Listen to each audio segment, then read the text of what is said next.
केउभली भाव में त्वरित सुधार आसीपर से एम्स दिल्ली भी कंसल्टेशन निया जाउछि एवं मु आपण माननकु गतकाली भी जो कथा कही आज भी कहूँ आमे निष्पत्ति अत्यंत त्वरित ढंग से नहींछु कार्यानुष्ठान करिबारे कौनसी अवहेला कराजिबो नाही।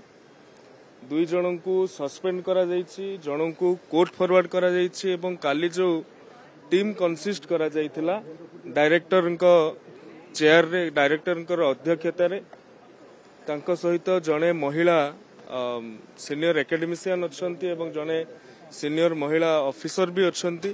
सेमाने आज सकाळु जाईकी बाहरी सारी भुवनेश्वर रु बोधवे पहुंची सारी बालेश्वर रे सेठी सरजमीन तदंत करिवे एवं जहा तांकर रिपोर्ट आसीबो सेही अनुसार जहा को टर्मिनेट करा जिबार थिबो आमे टर्मिनेट करिबा। जहा उपरे क्रिमिनल एक्शन जो भली भाव में निया जिबार थिबो ताहाकू निया जिबो। सरकार कौनसी कठोर निष्पत्ति नबारे कौनसी द्विधा प्रकाश कर